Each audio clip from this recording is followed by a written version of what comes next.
Welcome to Your College Bound Kid, a podcast for parents, college counselors, students, and anyone who wants a weekly deep dive into the world of college admissions. My name is Julia. I was an admission officer at Haverford College, an outside reader for Emory University, and I currently work at Milton Academy, an independent boarding and day school outside of Boston, Massachusetts. I'm Lisa, and I'm a clinical psychologist and college counselor. I have a daughter in college, a daughter in high school, and a son in middle school. After 30 years in Chicago, we recently moved to North Carolina. My name is Mark. I'm a college coach in Atlanta and the parent of two daughters. Karis, a graduate of Davidson College, and she is the founder of the Spanish tutoring company, SpanishHelpToday.com. And Joy is a wellness coach at the Canaan Flagler Business School at the University of North Carolina in Chapel Hill. And I'm so blessed to be able to work alongside both my beautiful daughters at School Match for You, a college counseling firm that I founded in 2010. Good morning, friends. I want to start out by giving a special thanks to Linda and Lisa, who did a fantastic webinar. We had a great time on Thursday. Over 100 people signed up, and it was the first time using the webinar format, and they just looked at calming parents' anxieties through the college admissions process. And then they answered a bunch of questions. I hate it that we never had time to get to all of the questions. So if you put a question in the question box and it never got answered, go on to speakpipe.com and put your question there, and we'll be sure to get it on the podcast. All right, quite a few announcements today. I want to start out by letting you know that next up is our homeschooling specialist, Dr. Michele Evard, Holly Ramsey, who have over 40 years experience with homeschooling, and Liam Dailey, Senior Associate Director of Admission at Beloit College and also the homeschooling liaison. You've heard them if you've been listening to our Thursday podcast. Well, now it's time to ask them your questions and let them talk to you about homeschooling and college admissions. When Susan and I had a conversation about homeschooling, our phones blew up, our emails blew up. There was a lot of responsiveness to the topic. So we know that there's a need for this. So spread the word on social media. We'd love to have you join us. The sign-up sheet is up. So that would be July 16th. And we're doing all of ours now just for standardization at 8:30 Eastern, 7:30 Central, 6:30 Mountain, 5:30 Pacific. It seems to be a good time. People on the West Coast can still catch it after work at 5:30, and East Coast folks don't have to stay up past 9:30. We start right at 8:30. We end sharply at 9:30. Go to yourcollegeboundkid.com, click the events page, sign up. And with our new webinar format, you're not on camera, so you can be in curlers and PJs, milking a baby. I can't believe I said milking a baby. Feeding a baby, doing whatever you got going on. All right. Now, I mentioned a couple weeks ago that we have a few interviews coming up, specialized interviews coming up, and we'd love to ask the interviewees the questions that are on your mind. So we've got one coming up on athletics. We've got one coming up on scholarships and financial aid. And so if you have specific questions for that, please ask them. And then the roundtable format is coming back. We're doing that recording on the 18th of June. So you still have less than 2 weeks to answer any questions you have about Honors College section of the Common App. Any questions that come in about the Honors College section of the Common App, we'll be sure to answer that. And we've got our whole crew, including Hillary and Julia and Vince and Susan. Not a whole entire crew, but the folks that are kind of in the news rotation, they'll be there for that. So we want to scratch where you're itching. So please send in any questions at all about Honors College section, athletics. Oh, I forgot an important one. I'm going to do a Kevin Newton interview on international colleges, but I want to incorporate questions that you have into that conversation with Kevin. So if you have specific questions, either about specific schools, overseas, or just about going overseas in general, it's your chance to get an answer. Speaking of SpeakPipe, I just want to emphasize this. I've said it periodically, but I think it bears repeating. I know everybody's busy. I know people listen to the podcast multitasking. You're probably driving a car right now, doing a walk, washing dishes, something. That's what makes podcasting great. But you can really encourage somebody by taking 60 to 90 seconds of your time. You literally can make their day, maybe even their week. So if you heard an interview ever, it could be interview 1 or 2. I'm in touch with all the people we've had on here. And you want to send a message to an interviewee of how that interview touched you, or to a co-host, or, anyone we've had on the podcast. If you've got some inspiring or kind words, and I encourage you to be specific, if something was said that you found helpful, please go to speakpipe.com/YCBK and share it. I will send the message to the interviewee or the co-host or whoever, and I can assure you it will mean a lot to them. So hopefully you'll take me up on that, because it means a lot to people when they get really positive feedback. You get a lot of criticism out there, and it's nice to do that. One thing I made a habit of doing around 10 years ago, anytime I get a great waiter or waitress, I ask for the manager, and they always think I'm going to complain.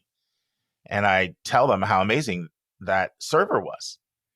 And it means a lot to the manager. And repeatedly, they say to me, nobody ever does this. They always complain. So yeah, it's just something that I like to do, and I've seen it really be impactful. So I'm going to encourage our listeners to do that. Friends, I want to tell you about a change we're having in our newsletter that I'm kind of excited about. So we have a monthly newsletter. We've had it now for maybe a year, but we made a major change last month, and I never mentioned it here on the podcast. So we just can't possibly cover all the hot topics in the news, even with 3 hours of podcasting. We just can't. So something we started doing last month, and we're going to continue to do it, is we're putting links in our newsletter to some of the really great articles out there on some of the really hot topics that we think you should be apprised of. We try hard. I'm not going to say we're going to do it every time, but we definitely make it a priority to not put up stuff behind a paywall. For a lot of us, that kind of grinds our gear. Somebody sends you a link and you click it, and they try to send you to some sign up membership. So if you haven't signed up for a newsletter, it goes out once a month in the middle of the month, sometime in the middle of the month, usually between like the 15th and 22nd, it goes out. This is going to be a new addition that I think you're going to find really helpful to stay, up to date, apprised of what's going on in the world of higher ed. I know you listen to the podcast for that, but I tell you, my head is spinning all the things that have been going on in 2023 and 2024, and there's no way we can even cover all of them. And even if we do, articles can just give you a really good perspective, especially if we're doing what we're going to do, which is link really good articles. I also want to share something else I'm really excited about. So back when we had our first 3 webinars, this is 4 years ago now, Gil Villanueva, he was the VP of Enrollment at Richmond, not Rhodes. He was one. Lisa Prescott, she's still at UCSB in year 39. So she was one. And then Sam Prouty, who's still at Middlebury. I noticed that we got an inordinate number of college counselors that signed up. And I said to myself, snap, we have a real community here. So we started the College Counselors Confab, CCC. It was a group of college counselors that just got together for professional development, and we did it just twice a year, just trying to be respectful of everybody's time commitments and other obligations. And we had a good time. But then when we went to 2 episodes a week, we started meeting less frequently, and it's just time for a reboot. And so we're going to reboot. We're going to kick it off in January of 2025, giving plenty of advance notice. And I'm happy to announce that I have a co-leader, Michele Silbernagel, who's a college counselor outside of the greater Seattle area. She'll be joining with me. We've already had a couple of fantastic planning meetings, and the relaunch is going to be a little different. I originally thought, well, people are so super busy, so let's just meet twice a year. The problem is that you don't really build community and get to know each other. You're like spending 10 minutes in the meeting just introducing people. So the new format, and I give Michele credit, this was her idea, but I loved it right away. Let's meet once a month. Let's go for a committed group that wants to be a part of this. But let group members know that they need to make a commitment to attend at least 6 of the 12. And so that's what we're going to do. I'm giving you plenty of advance notice. By July, we'll have a little Google form up on Your College Bound Kid website for people to express their interest if they want to be a part of this. But I'll tell you what we're looking for. We're looking for diversity of college counselors. One thing that I feel really strongly about is different college counseling roles are very different. I've had a chance to have 4 very distinct roles in college counseling. So public charter is different than a CBO counselor, which is different from an independent school, which is different from an IEC. And we want to have representation in all 4 of those groups: public charter, independent private. And I'm not talking about guidance counselors. I'm talking about public schools. I'm talking about college counselors. It's okay to wear both hats, but this is going to be about college counseling. So people who really want to sharpen their college counseling skills. Community-based organization, CBO, and then IEC. IEC is the easiest one to get. There's so many IECs out there. So we think we're in pretty good shape there, although we still may need a few more. But we're definitely going to need to beef up our number of public, charter, independent, or private. Those are the same, by the way, just euphemisms, and community-based organization. We're looking for 10 to 13 in each group. And I'm going to talk to Michele coming up, but we may also have another international section as well for people that focus on international admissions, or either international college placement, or they're located overseas. So those are the categories. And if you have interest, look for us to have an announcement that we've got a Google form up in July to just get a little bit of basic information. And we want to get a really good group that wants to learn from each other and grow and improve our skills. Iron sharpens iron, and become the best possible counselors that we can get. And we're looking for just diversity when it comes to gender, when it comes to geography, when it comes to a lot of things. Like, one thing I've noticed, like with your public school college counselors, some of them work with underserved students and some of them work in affluent communities. We want to have both in there. And so it's a little different. I'm in part of several different groups, but none of them are as diverse as this group is. So if that excites you, keep listening, because I'll have an announcement up. It'll be up in July that we've got it up there, a form. You can express your interest, and we'll take it through a committee approach and let you know if you're selected, and we'll go from there. But very, very excited. Great way for us to learn from each other. Friends, I have an exciting announcement. June of 2022. That is when our podcast went from being every Thursday to every Thursday and every Monday. So 2 full years, we're going into year 3 as a twice-a-week podcast.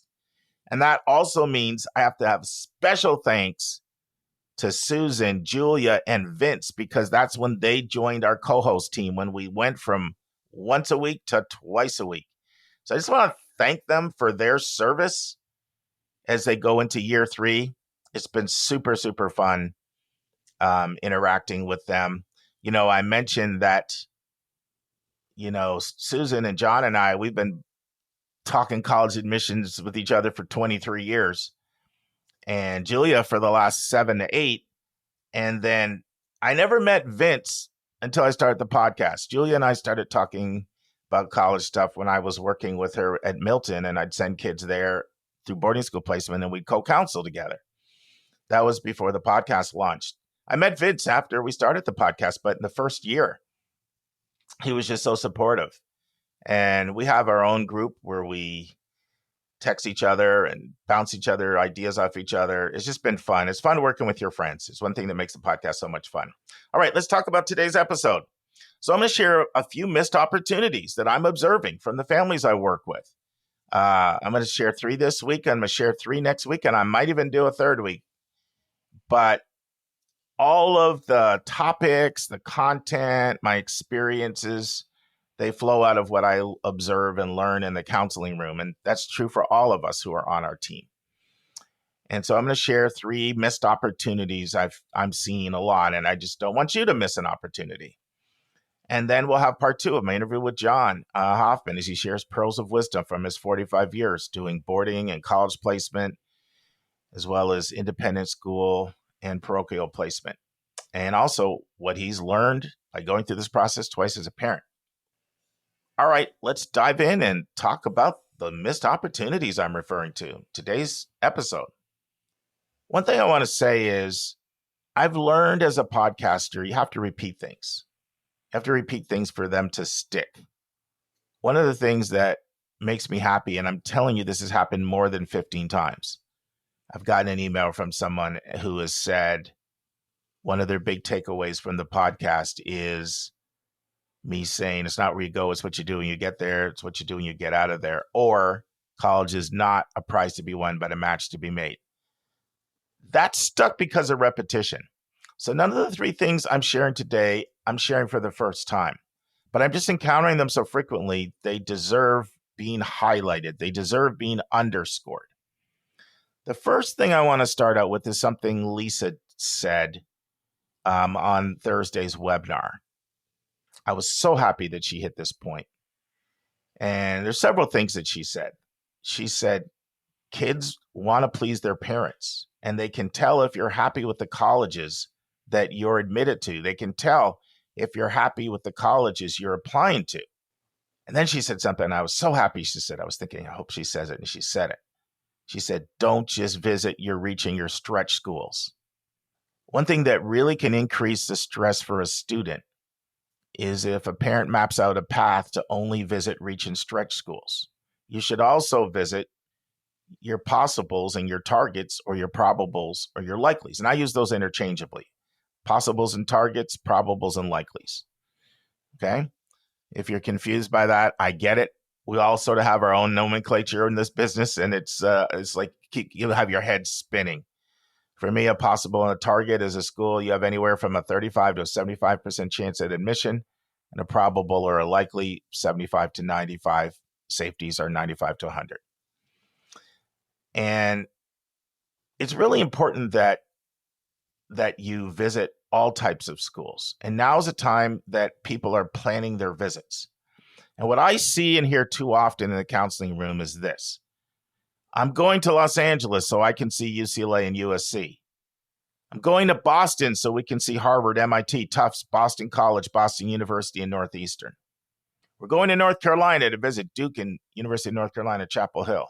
We're going to Atlanta to visit Georgia Tech and Emory. And that's okay if you have plans to also visit possibles and targets, or probables and likelies on other trips. But too often I don't see that. And I have on more than one occasion had a student say right in a counseling room to their parent with me there when the conversations of visits comes up, hope you're not expecting me to get into those schools. And every time I hear that, I say, wow, if they're saying that just in a counseling session, how many times is that said when I'm not there? Furthermore, how many times is a student thinking it, but maybe they don't even tell their parents because maybe they think they're going to let them down? There's a lot of interest in helping with mental health, reducing stress. One of the best ways to reduce stress is to visit a range of schools, but more importantly, be happy with the possibles and the probables, with the targets and the likelies. Because I can assure you, you won't convince them you're proud of them if they go to a probable or a likely just by saying the right things. It's not a matter of, I need to say the right things. So it starts with all of us looking in the mirror and asking ourselves, would we be happy or proud of our student if they went to school XYZ, name in the blank? So it starts with the mindset. That will do so much to reduce stress if you truly believe it. Because once again, kids are smart. They know what we think. They know what we believe versus what we're saying. But then you back it up that you believe it by including a range of schools on the list when you visit.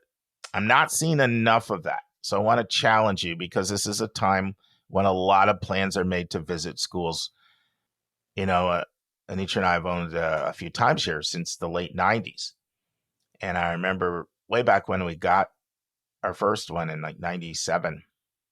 And I remember them saying, you know what? If you want to strategically use your timeshare, don't always go in weeks 23 through 35, meaning the weeks when kids are out of school.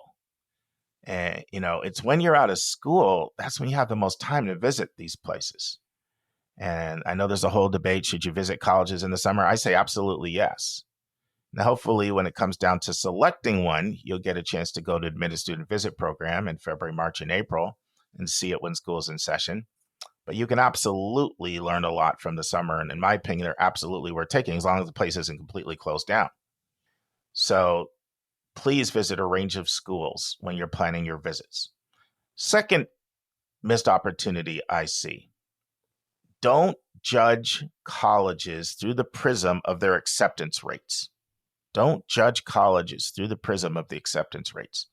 There's too much thinking out there that says if it's harder to get into, it's better, or I'm only going to visit schools that have an admit rate under X amount. If you do that, you're going to miss some incredible diamonds in the rough. There are a lot of schools that have very high acceptance rates, and they're incredible schools that are highly respected by employers in grad schools. I can assure you, employers in grad schools have a much longer list of what they deem to be a great school than the average person in the country does. For one, most people look at public schools. Most people just look at the cost of private schools and say, I can't afford that. So there's so many people that go to public schools just strictly off of money. And colleges and employers know there's incredible talent there. And they also know that kids aren't just there because they couldn't get into this really low admit rate school. A lot of times they're there because those schools have some of the best resources and some of the strongest programs in the country. Did you know there are flagship schools that have acceptance rates of over 90%? Flagship schools. University of Kentucky accepts 19 out of 20. Now, I'm really proud of Arizona State because they've done such a great job of turning their high acceptance rate into a badge of honor. I mean, we exist to help kids get in rather than to reject kids. Arizona State, 90%. 90%. Elon, 74%. Drexel, 80%. Colorado State, 91%. These are all schools that go on to produce graduates that do great things, that have fantastic programs. Indiana University, Bloomington, 82%. Kansas State, 96%. Had a college counselor write in recently and say that is one of her absolute favorite schools. I've been doing this for a really long time. And she's so happy with what she's seen for the graduates that come out of Kansas State. Look at that acceptance rate. LSU, 76%. Marquette, 87%. Miami University of Ohio, tremendous outcomes coming out of there, 88%. Oregon State, 83%. I talked about that a few weeks ago. Jensen Huang, founder of NVIDIA, proud graduate.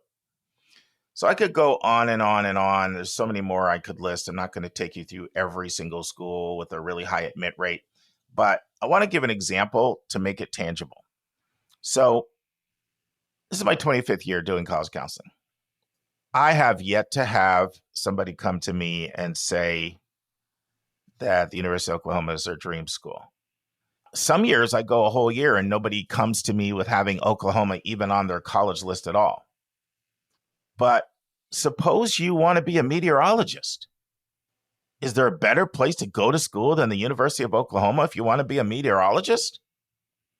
So I'm going to read a few things to you about the School of Meteorology.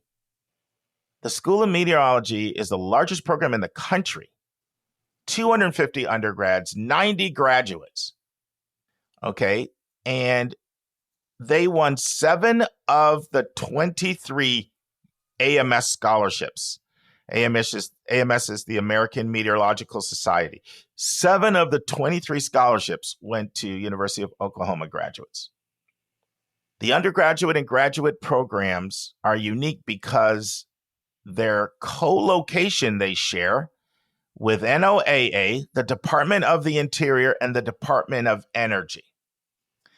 The School of Meteorology is located on the 5th floor of the National Weather Center.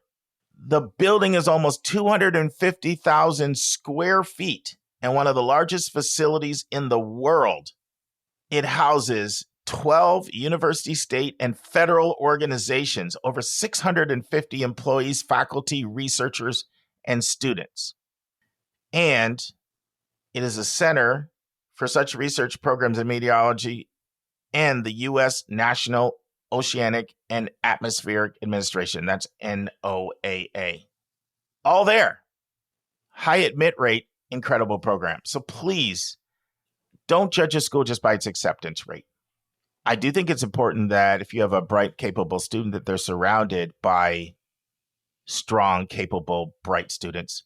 One of the things Linda brought up on Thursday's webinar that was great, I was really happy to hear her emphasize. Really smart people are at these schools. Don't think when you go to a school with a high acceptance rate, they don't have smart kids.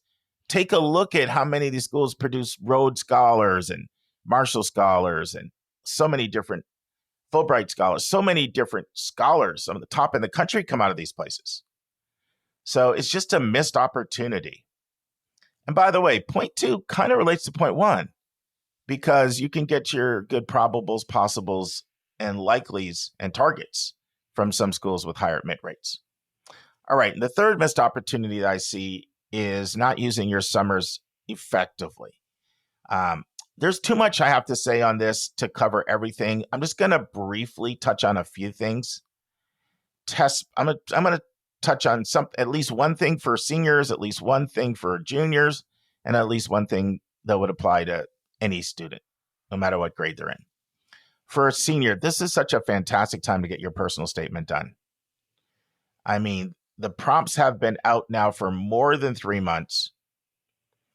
And pretty soon you're going to have to do, probably, depending on where you're applying, some custom prompts to individual schools. And those don't come out till August. It'll make your senior year so much less stressful if you can get your essay done. What a great time to do it. For juniors, you finished the sophomore year, you've already had Algebra 2. This is a great time to start test prep. At a minimum, to do some exploratory work. Practice test, figure out when you're going to take it. Are you going to do group? Are you going to do one-on-one? Are you going to do self-study? Are you going to do what we used to call the 6-pack approach, which is group combined with about 6 hours of one-on-one? Who's going to be your instructor? When you're going to start? It doesn't work for everybody. I have students I'm working with that are going away to camps for 6 and 8 weeks and unplugged camps, and they don't have access to technology. But for most people, this is when you get a chunk of time when you could put a couple months of dedicated time in, and it's just great to get it over with. So it's a great time for seniors to get their personal statement done. It's a great time for juniors or seniors if you haven't done it, and you're going to be applying to schools where having test scores is going to help you. Either they're required, or remember, as I've said before, even test optional schools like strong test scores. They just have enough confidence that they have enough tools in the toolkit to admit students that can make their school stronger without the test scores. So great time to put your test prep plan together and even execute it. And then for freshmen, sophomore, juniors, it's a great time to explore your interests, your academic and your non-academic interests. Student I'm working with right now, she really thinks neuroscience might be what she's interested in. And she's doing a couple summer programs to figure that out. Another one, international relations and econ. She's torn between the two. So she's going to take, opportunities over the summer to explore both of them. And you can do this through programs like Coursera and pay $100. Doesn't have to be this multi-$1,000 expense. Non-academic interests as well. This could be anything from service to a hobby. All of a sudden, you've got a fascination with the martial arts. What a great time to really dive into it. Training for a triathlon, great time to dive into it. Taking a fascination in chess or Scrabble or debate, great time to explore your academic and non-academic interests. I had a conversation with the mom yesterday who said, my student is just spending so much time on the phone and playing video games. And there's a place for that. They're teenagers, but it's a great time to do these other things as well. And then the last thing I want to share, this is an important what to do in the summer topic that we'll come back to, but have some fun, recharge your battery. Life's not all work, work, work, work, work. And let's face it, school for a student is equivalent of work for an adult. You know, you don't want to look back at your high school years and think all I did was work, work, work. You take time to smell the roses. So if you like to go to the beach with your friends or go to the movies or, you know, take a trip with your friends or whatever you like to do, make some time for fun. Although I don't find that is lacking with most of the students. I'm just throwing this in as an add-on. But I do find the missed opportunities are the things that I mentioned, visiting schools across a range of selectivities. And once again, parents embracing that idea that the targets and the possibles and the probables are great schools. Not judging a school by its acceptance rate. I have too many students that say to me, I only want to look at schools below a certain acceptance rate. And I get it, because the thinking is, well, if they take every Tom, Dick, Joe, and Harry, then how good of a school could it be? But you'd be surprised. Schools can have incredible programs.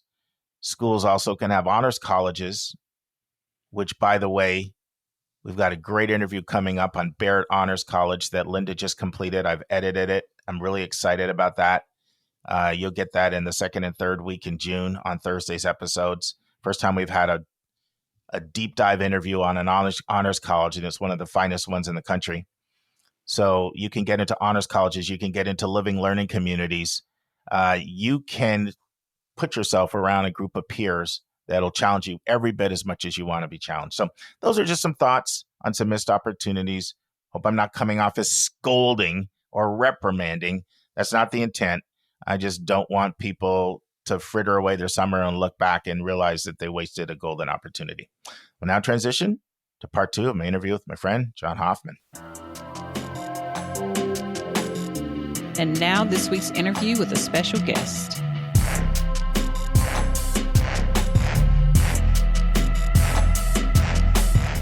Friends, in part 2 of my interview with my friend of 23 years, John Hoffman, John starts out by talking about the college process for his daughter, Maya, that was just completed last month.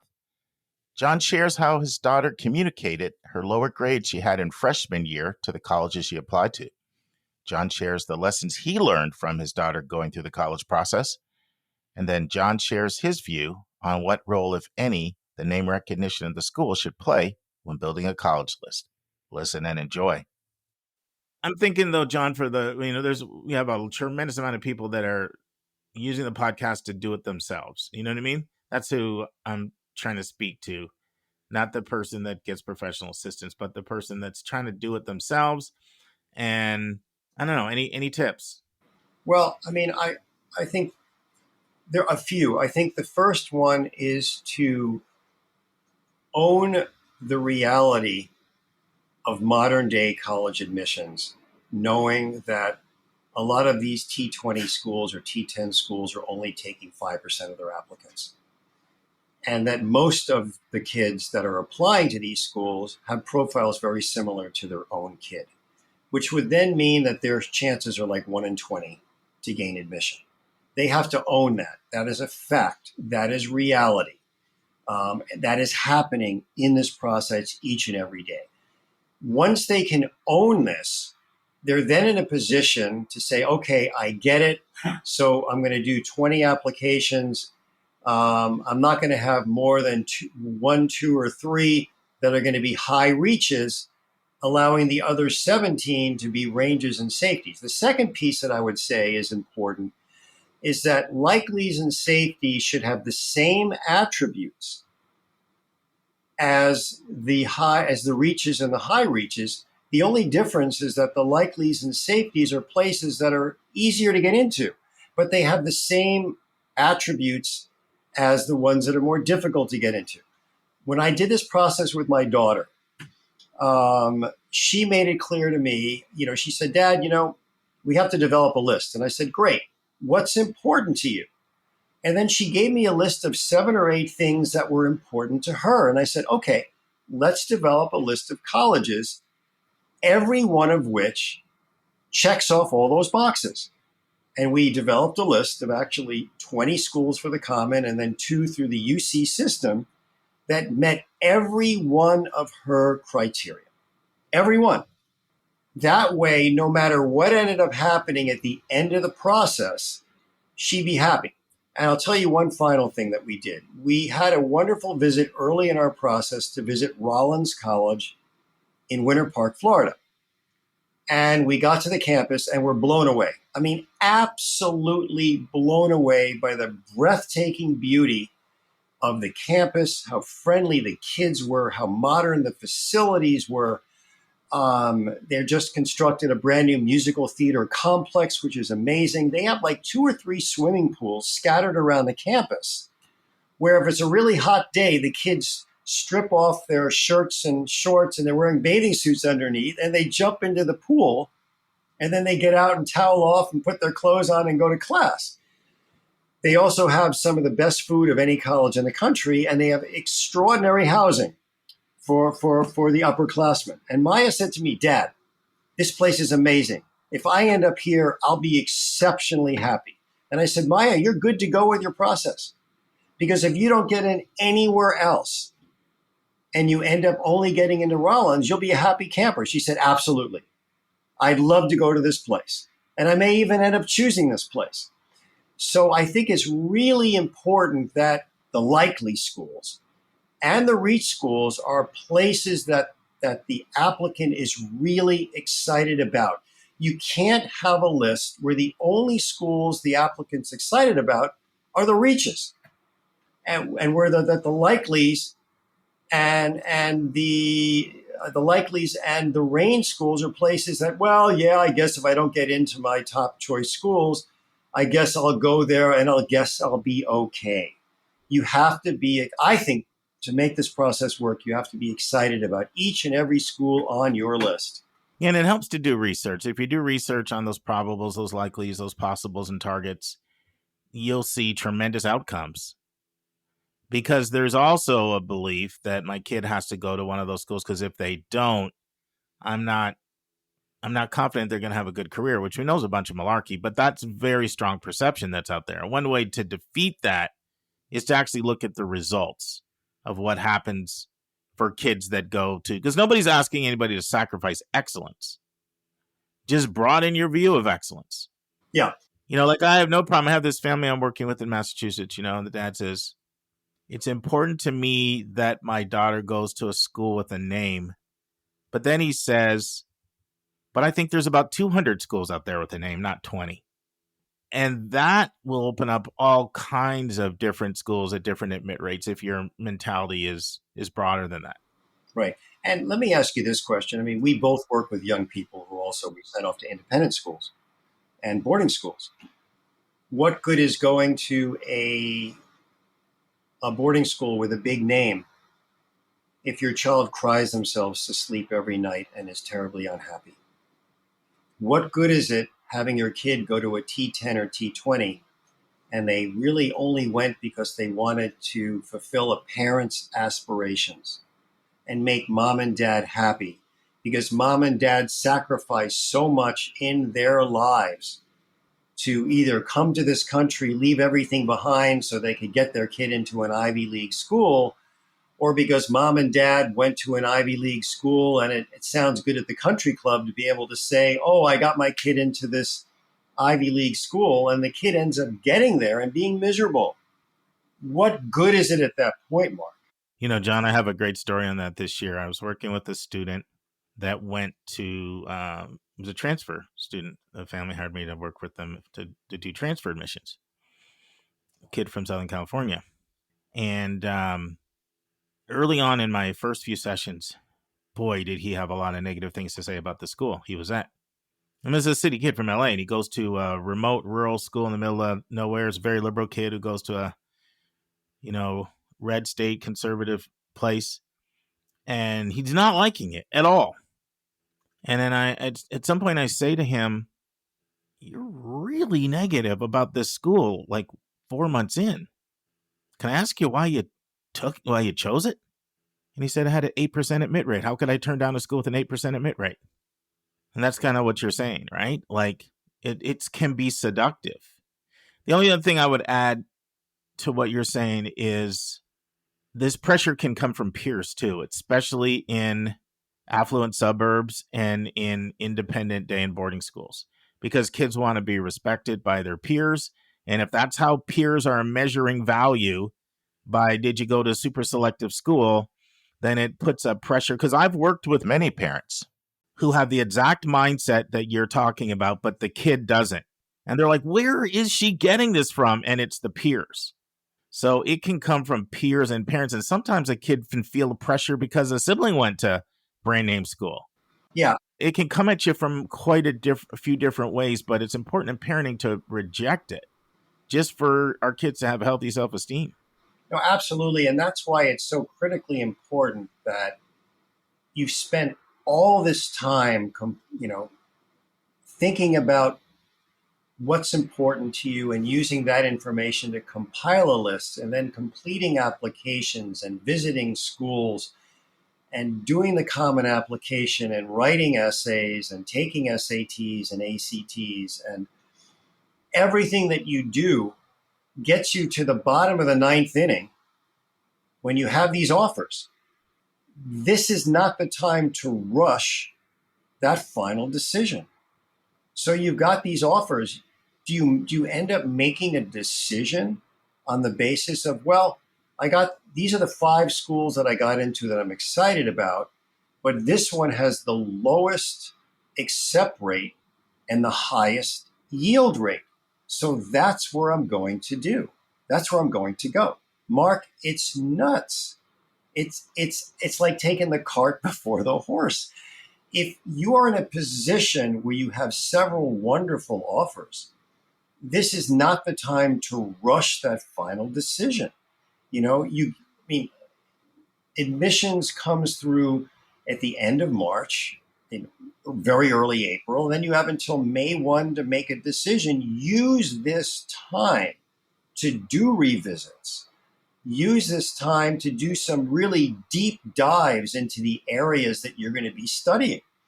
Use this time to talk to kids on campus and talk to professors in the area that you're going to major in. Use this time to learn about quality of life issues on campus. What do kids do on the weekends? What is the overall gestalt of the school? Does it mesh with who I am as a person? Use this time to make a decision that is right for you. I mean, if you have the luxury of having several offers and they're affordable, you don't rush this part of the process. I mean, I can tell you with my own daughter, she was fortunate enough to get into 10 schools, and she immediately focused on 5. And one of them is a wonderful school. And she said, Dad, I really like that school, but it's in the suburbs. It's not in the city. I realize I got to be in the city. So that one came off. And then there was another one that was right smack in the middle of a city. And she said, I like that school, but the other one that's smack in the middle of the city is a better fit for me. So she took off that other school. The third one that she really liked was here in New York City. And she said, Dad, I really don't think I want to go to school in the same city that I live in. I think I need a little bit of space. I want to be able to come home on weekends when I want to, but I don't think I want to be in the city 24/7. I don't think that's healthy for me. So then it came down to 2 final schools, and she loves them both. And she said, Dad, at one of these 2, I think I'm going to have too much fun. I don't know if I can temper my enthusiasm to party every night, because I've got friends there and they're having the absolute best time and they're having an amazing time and they're going to parties and whatever almost every night of the week. And, Dad, I don't want that. And I don't want to be drawn into that. So I need a healthy balance between really rigorous academics and fun on the weekends. But the week I want to be all academics, and some involvement in clubs and activities. So she found the place that worked for her, but she really thought this through. I mean, I've got to say, I have such respect for her and how she made her final decision. And I'm very confident she's going to the right place. I really am. Awesome. And, John and I, you and I talked a lot, hours and hours about all your options. And our listeners will remember this because I came on here. I said, I have a good friend. I'm helping him. And he just called me the Grim Reaper. Remember that? Mark, one of the things that I learned in this process, during the process, which I didn't fully understand prior to the process, was the importance of putting things in a context. My daughter had a 3.87 GPA freshman through junior year, but that GPA also included a decent but not a really impressive freshman year, because freshman year, as you remember, that was COVID year. Sure. And George School was actually entertaining not opening at all or just going entirely remote. But they did decide to actually open up the school and allow the kids who were going to board to board. The problem was that my daughter is a very social kid, and George School is a very social, outgoing kind of school. But she was confined to her room basically 24/7. I mean, unless she was in the bathroom, all of her classes were online in her room. Meals were brought into the room in little plastic containers. She was miserable. She was absolutely miserable, and she tried as best as she could to kind of keep a stiff upper lip and do the best she could academically, but she was suffering. She asked to come home for winter term because she was just miserable, not with George School, but with the whole situation. So, of course, we let her come home, and she did her classes online from home. And then there was a glimmer of hope that things were going to loosen up in the spring term. And then, of course, COVID hit again hard in the spring. So she was again limited to her room. So she finished the first year with about a 3.66.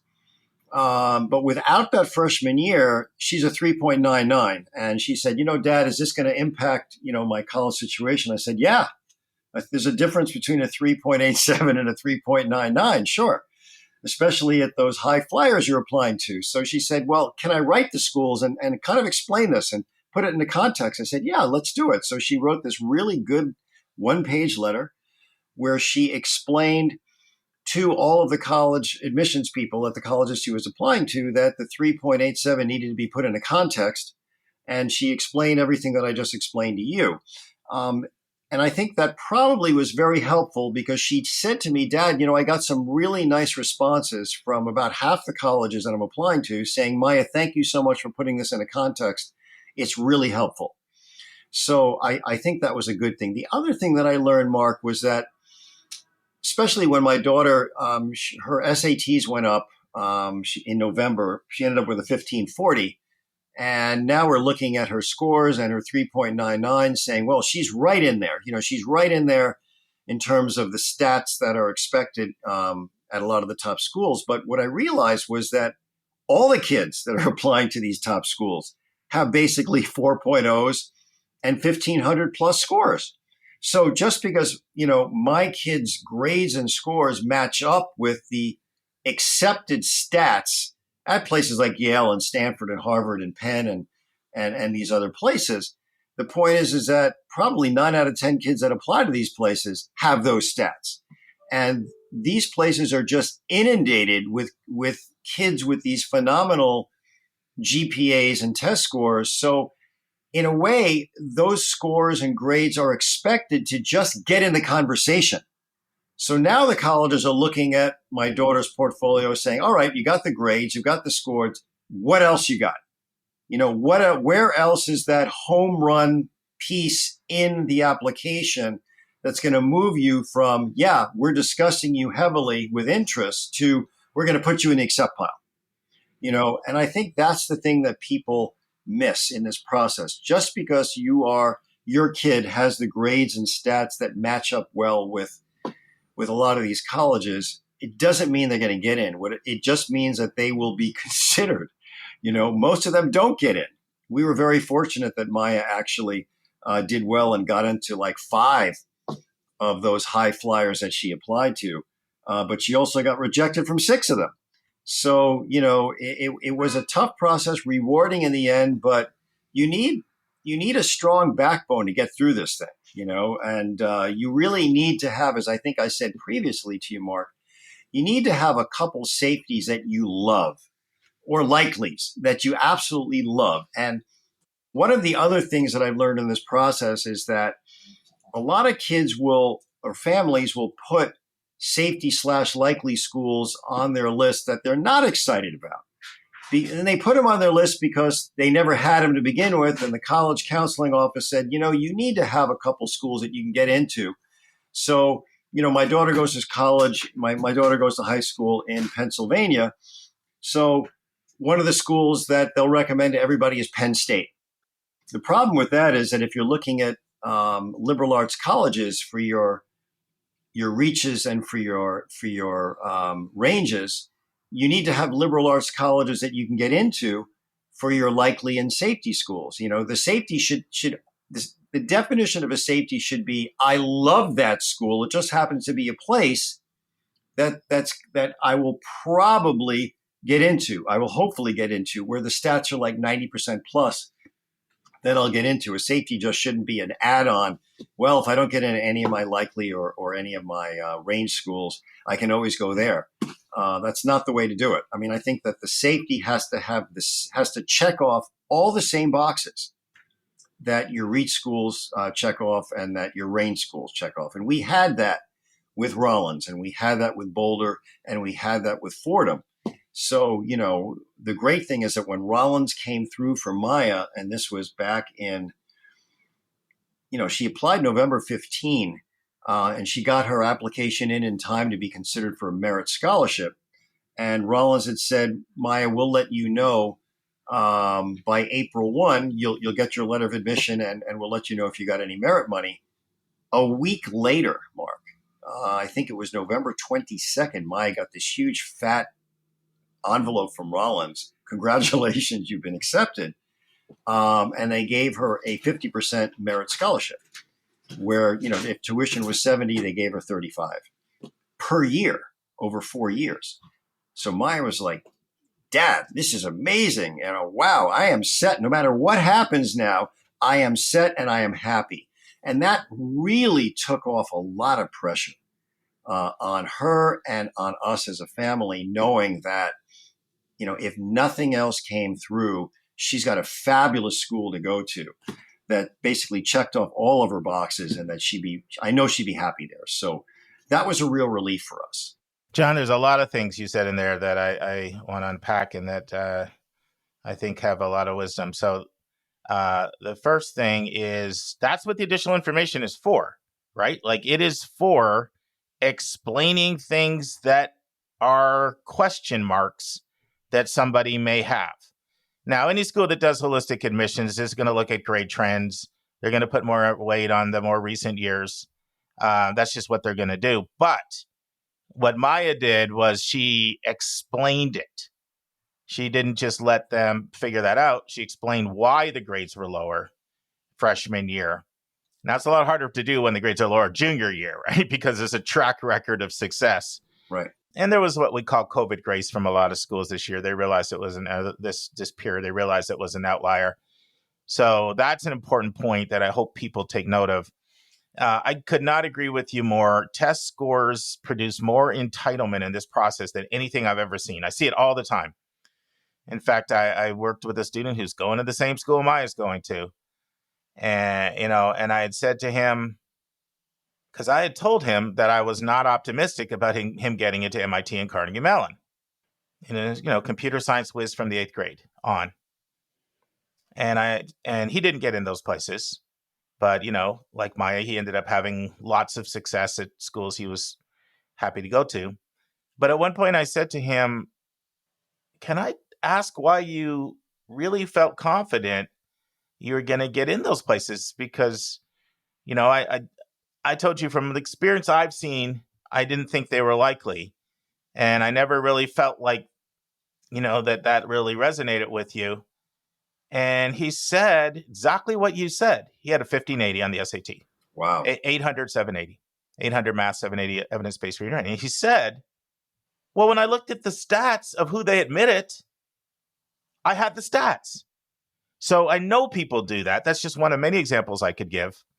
And I'll tell you, when we were at the SACAC conference this year, our team goes there every year, there was an excellent session that was put on by the colleges. And the session was, what stats would you as counselors find helpful that we're not giving to you? You know, SACAC had 1,000 attendees, about, approximately half counselors, half admission officers. And so the feedback from all the counselors was, could you please start releasing stats on your denials and your wait lists? That's a tool that could help me tremendously as I try to let families know, don't expect to get into these schools because of your stats. Now, here's the problem. That goes against a lot of the ways that the schools are evaluated, right? So all the people that they answer to, all the stakeholders, whether it's provosts or presidents or faculty or prospective students, prospective parents, current students, current parents, it goes all the way down the list, even to rating agencies like Moody's, Fitch, and Standard & Poor's. They all like to see more applications. And so schools tend to be reluctant to do things that are going to discourage people from applying, because we all are mindful of how we're evaluated. And if you're asking me to do something that's counter to how I'm evaluated, it's going to produce a little dissonance. But that would be so helpful.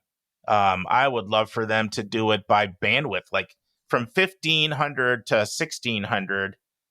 This was the admit rate. 1,400 to 1,500 admit rate. Denials, wait lists. That'd be super helpful, because I'd have a tool where I could show people, look how well, yeah. Okay, sure, you had a 1560, but look at how few kids actually got in. And once again, I'm talking about the most selective of the most selective. Of course. So that point I think is really important that you made. The other thing you said I loved was the reaction to Rollins, the mindset. One thing, and you know that I challenged you a lot in this process, John, and we had our disagreements. But one thing that I always respected about how you handled this whole thing was you truly did embrace a likely. And I make that distinction between likely and safety. I will only use the safety for a school that admits by the numbers, because I've just seen too many schools where the kid has higher stats and they don't get in. So for those likelies that do holistic admissions, you were really happy to go there. And I remember just all our conversations. You meant what you said. You'd have been thrilled to Rollins and some of the others. But what I find is a challenge, and I have to have this conversation a lot with families that I'm working with, particularly if prestige is extremely important to somebody, is what they do is they want a name. Sometimes people actually just put it even in the questionnaire. They'll say, I want a name that when people hear that name, they know I'm smart. And what I have to tell them is, you're not going to get a name off of targets and likelies, because part of that quote unquote name that you're looking for comes from scarcity and hard to get in, and super hard to get in schools aren't going to make up the targets and the probables and likelies, right? And that just can be really, really hard, because if someone's primary goal is to find a name that's going to impress everybody, they'll come and they'll say, you know what, I'm doing a great job identifying reaches in stretch and, schools, but I just can't get targets and probables. And yeah, because you're looking for a name and those names aren't wowing everybody. And so, but you weren't looking at that. You were looking at it from a standpoint of any of these places, Maya can have a great education and she can soar and she can reach her full potential. And so that's the difference between, that's what made it the easy part of working with you. Yeah. Well, Mark, with all due respect, and I say this to the parents who obviously love their children and want to do what's best for them, you cannot begin a process by saying, when you ask the question, what is important to your child, and you're talking to the kid, and what are the things that, what are the boxes that you want to check off to know that you're going to be going to a school that meets your academic and other needs, and the answer to the question is, I just want a name. Then I would challenge the validity and veracity of the process right from the start. You are poisoning the well if you are beginning this process by saying we want to end up with a name. That's not the way you do your college search process. I mean, with Maya, of course, she said to me, Dad, I'd like to go to a world-class university, all things being equal. And I want to be in a major city, and I want to be within an hour of the beach, and I want to be able to work hard, and I want to be able to play hard. And at the end of the day, I want to be able to walk across the street and go to a Starbucks. That's why, her list was her list. She knew exactly what she wanted. And we put together a list of colleges that basically met 100% of what she was looking for. And Rollins was one of those places, and Fordham was one of those places. The exception was UC Boulder, because she loves to ski as much as she loves to surf. So, you can't go to a better place in the country, or unless you go to Utah, maybe, so she was excited about the idea of Boulder. Hey, if nothing works out and I go skiing, and my university is surrounded by snow-capped mountains, and everybody's tanned and they're going to class on rollerblades and skates, and everybody's smiling and happy, quality of life is very high out there. So that would have been fine too. But she didn't start the process with, I want a name. She did start the process with, here's what is important to me. And if I end up with a name that meets those criteria, great. If I don't, it's fine. But the most important thing is that the college that she's going to checks off all the boxes of the things that are important to her. So I think that's really critically important, is you have to begin this process from the right place. It can't be, I need to end up with a name. I would not work with a family like that, Mark. I'm sorry. Or I would basically say, we need to have a real conversation here about what's in the best interest of your child before we get started. Because if it's about a name, I can't do it. And that's one of the reasons that I like doing the work that I was doing for many years, is I had wonderful parents and wonderful kids who basically would go with the flow of what we were talking about, because I was speaking their language, they were speaking my language, everybody was on the same page. So that's a real key thing here, is how you begin this process. From what point? What is the objective? Yeah, and I appreciate what you said completely. It can be a little more complicated because, well, very few people say all I want is a name. Very, very few. Very, very few people say that. Probably the people that say that, they're probably going to the places where they have the word Ivy in the name of their company. Because some people, when they say that, some people, it's really about impressing people, right? It's about bumper stickers, sweatshirts, and cocktail parties. Other people are so convinced it's going to give their kids such a leg up when it comes from a job standpoint.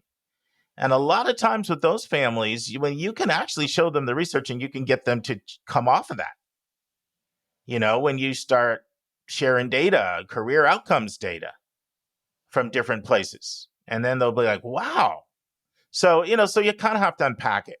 But your point is still very well taken, very, very well taken.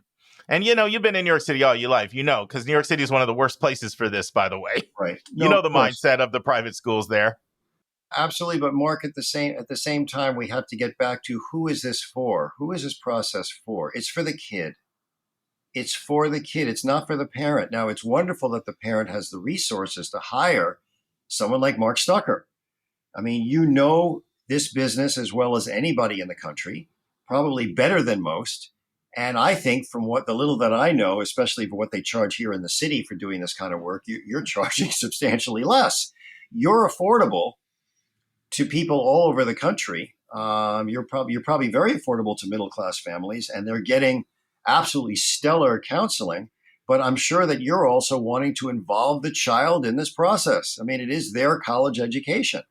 And unless they are empowered in this process, they're not the one who's, they're the one who's got to go, Mark. They've got to go to college, so. Yeah, and I agree with everything you said, John. I think that, my beliefs and my values. I just want to say, though, it is it is complicated, because I will have parents who will say to me, I just want my kid to be happy, but they want the name. John, you can tell me to edit this out if you need me to. But you and I even had that conversation. Remember for a while? Yeah. You were like, where's my daughter getting this name thing? I just want her to be happy. So it can be more complicated than that. It can be the name is coming from the kid, which usually goes back to their peer group and them wanting to be respected. And so it's just really tricky. Well, my whole point here is that it's okay if you end up with a list that has some name schools on it, if in fact those name schools check off the same boxes as the reach schools and the likely schools, because they all are offering things both curricular wise and extracurricular wise and local community wise, and in terms of the ethnic makeup of the school and in terms of all kinds of things, that you just have to begin the process knowing what you're looking for. And if some name schools end up on the list, wonderful, great. And if they don't end up on the list, that's also wonderful and great, because the important thing is that the list has to reflect the needs and wants of the child. Okay, that's really where everything should spring from. It's like planting a seed in fertile soil. You basically, in order for the seed to become a big healthy plant or tree, it has to get all the nourishment and the sun and the nutrients. And that's not going to happen if the kid ends up going to a school that doesn't meet their need, other than the fact that mom and dad are placated because the kid's going to a school with a big name. By the way, John, you might find this interesting. Yeah. There is so much less preoccupation with name for people that are coming from the Midwest, the Southeast, the Southwest, the mountain region. There's still some of it, because some of this stuff is still social class. But I've had a chance to think about it a lot, and I think it has a lot to do with, like, when you're coming from that Excelsior corridor range, right, from Northern Virginia up to, like, what are the big schools? The big schools are the private schools. Right. They're the Ivies and the Williams and the Amherst and the Georgetowns and the Swarthmores and the Haverfords and the Tufts and those, right? But when you're like in Minnesota, it's the University of Minnesota. You're in Missouri, it's the University of Missouri. You're in Kansas, University of Kansas. You're in Wisconsin, it's Wisconsin. You're in Ohio, it's Ohio State. Right. And you're in the Southeast region, it's all the SEC and the ACC schools. Right. And also, and because I notice it's not there's a problem in the Bay Area, but they have Stanford and Berkeley and Silicon Valley. But it's just something that I noticed. There's just a really big difference with a lot of families sort of from Boston, New Jersey, New York. Now don't get me wrong. Then again, I was going to say the North Shore of Chicago is pretty bad, but you have Chicago Northwestern there. So it really is interesting how regional this is. It's just not how you're working with someone in like Montana or Idaho or New Mexico or, just so many states just don't think this way that often. It's just a really interesting thing. Like, I think, there's also an intensity in the Northeast too. Anyway, let's get off this topic. Mark, I just wanted to share a very short vignette that brings home the whole Northeast thing, which is so appalling to me, where there was a very distinguished psychologist, I think his name was Alex Adler or Felix Adler. And he was making a presentation to families at Dalton about the different levels of development and where they should be. He had a map, he had a chart and where kids should be at certain times. And everybody was taking it all in. And at the end of the presentation, he asked if there were any questions. And then one parent raised their hand and said, yeah, but how do we get them to those places faster? That's your entitled Northeast mentality. And there's exceptions too, right? There's people in the Bay Area that push back against Palo Alto culture. There's people in North Jersey and New York that push back against that. I just want to make that really clear as well. Yep. And even Boston, which I find is very, very brand conscious. The suburbs. This is not just a private school thing. There's all those W towns around Boston. But there's people there that, that their own values push back against it. Right. Friends, this concludes the second part of my interview with John Hoffman. We hope you join us next week for the final part. On Thursday's episode, Ju and I will discuss an article that is a hot topic in the news. Susan will join me to answer a question from a listener who wants to know more about Project Lead the Way courses. And we have a brand new interview. Lisa conducts with Michele McEnany on how to get the most out of college visits. And we'll have the final part of Kevin Newton's College Spotlight on LSE, London School of Economics. And friends, remember, happiness is not something you find. Happiness is something you create. See you on Thursday, friends. And that's our show. A big thank you to you, our listeners, for tuning in this week. If you find this podcast helpful, please follow us and you'll get every single episode as soon as it is released. If you're interested, there are a few ways you can really support our podcast. You can click the share button and send it to your friends and acquaintances. You can help us pay our staff and our expenses by donating on our website. You can write a review for us on Apple or Spotify. I'm the producer of the podcast, but we have a fantastic team of 15. Shout out to our co-host, Dr. Lisa Ruff, Dr. David Williams, Linda Depker, Susan Tree, Vince Garcia, and Julia Esquivel. And to our substitute co-host, Sylvia Borgo. Our sensational sound engineer is Nemanja Motvich. Our amazing music is from Victor Allen Weeks. Marketing designs are from Kimberly Glass. Lily Parikh manages our Instagram. Our image editor is Talha Khan. Joy Stucker does our website episode updates. And our webmaster is Stylianos Dimitriou. And if you want to have a coaching session with Lisa, Linda, or me, just text me at 404-664-4340. If you have a question you want us to answer, or if you have a recommended resource or article you think we should discuss, just send it to questions@yourcollegeboundkid.com. Our favorite method is for you to record your own voice at speakpipe.com/YCBK. By the way, check out our website, where you'll find lots of content that is not on any podcast app. Our website is yourcollegeboundkid.com. If you want to learn about other hot admissions topics, follow us on Twitter at YCBK Podcasts. We think of you as our listening family, and we look forward to meeting again with you every single Monday and Thursday.